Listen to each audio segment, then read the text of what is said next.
You have a business idea and you think you can change the world. Big dreams. And what is the biggest dream of all? To make money. Okay, so you get started, get some traction, and then bam, success. Awesome. But where does that money live? Do you keep it all in one place? Nah, that's not smart. But where do you move it to? Where should you hold your money? We call it asset protection. And if you're watching this video, you already know its importance. In week 1, we talked about the world map and how capital moves. In week 2, we said your structure is your survival. Every company is a fortress or a trap. So today we will talk about how to design that blueprint of a global corporate structure, how to create a corporate structure, and why you need one. Just imagine if your company succeeds, your bank account will be growing faster than you can say Apple, Google, or Amazon. Now imagine if you had several companies, which would be ideal for tax planning purposes. And what about the safety of your capital? Let's talk about that. And we're not going to talk about general stuff here. We are going to give you actionable items that you can take to your bank and to your lawyer. Hello and welcome to Global Tax Engineering and Capital Flow Mastery. I am the producer.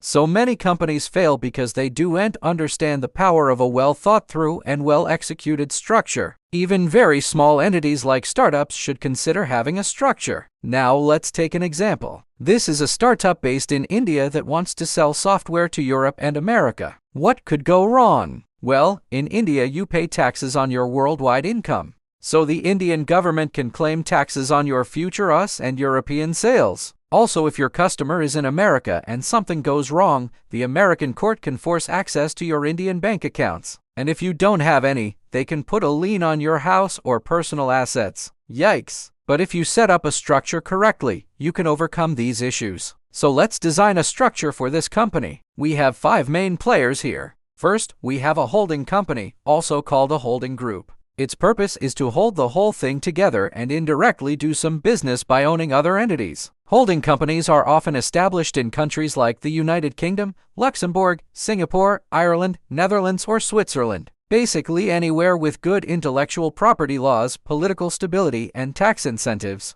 Our holding company will be located in the United Kingdom. Next, we have an operating company. Its job is to find customers and generate revenue. For our example, this company would be based in India where the talent is abundant and cheap. Third, we have an IP company. It's responsible for protecting the intellectual property. It's basically the brain of the operation. For our example, we'll locate this company in Ireland. Ireland offers many incentives for holding intellectual property and other intangible assets. Also, it offers a substantial reduction in corporate income tax rates for trading companies. The rate is 12.5% compared to the average 26.8% in the EU. The fourth is a finance company. Its purpose is to raise funds for the group and invest it safely. Finance companies typically reside in jurisdictions such as Hong Kong, Switzerland, Singapore, or the UAE. For our example, we'll pick Singapore. Finally, we have a treasury company. Its task is to lend money within the group. It is the blood vessels of our structure and it can be located in many places depending on the needs. For our example, we'll choose the UAE. Now let's draw a picture. Here's our structure.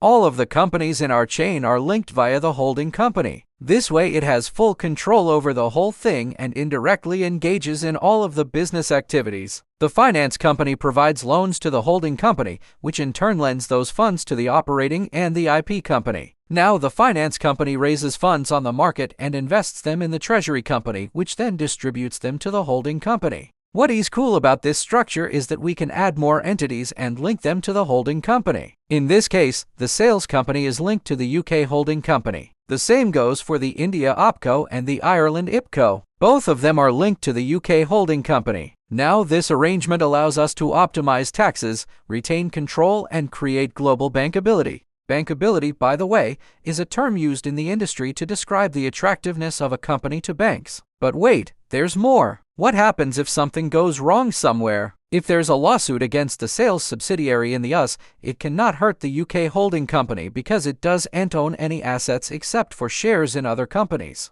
Also, if the operating company fails in India, it doesn't matter much because it's only an operating company with limited assets. The worst case scenario is if the IP company fails in Ireland. But the UK holding company owns the IP company, so it will acquire all of the IP rights and assets. And guess what? It's cheaper to rebuild than to defend and license IP. And speaking of licensing, let's draw another diagram. Imagine you have an e-commerce website selling clothes. In addition to the usual website activities, the company also sells clothes directly. What do we need for this? Simple, a retail store. Here comes the solution. We can license the clothes to the operating company and charge royalties for this right. This way we protect the main company and avoid double taxation. How? By setting up a separate entity responsible for selling clothes, we can license it to the operating company and receive royalty payments in return. If something goes wrong, our IP company is protected. By the way, trust me, this is the easiest part of the process. There's so much more to learn. And if you thought that was complicated, my friend, things are about to get real. Welcome to week 3, where we will cover how to make your structure liquid. Yes, your structure will flow, especially the cash, and we'll teach you how to make that flow perfectly optimized. We'll start with the basics. Royalty flows. I know we just mentioned them, but there is so much more to dive into, and you won't believe what kind of money we are talking about here. Then we'll move on to the treaty game. Did you know that two treaties can contradict each other? Yeah, it's wild. And lastly, we'll unveil the transfer pricing puzzle. Oh man, it's a tricky one. For now, don't forget to hit the subscribe button below to stay updated. And until then, keep hustling and stay smart. One last thing, if you're an entrepreneur looking to set up a structure or revamp the existing one, let me know in the comments below and maybe we can help.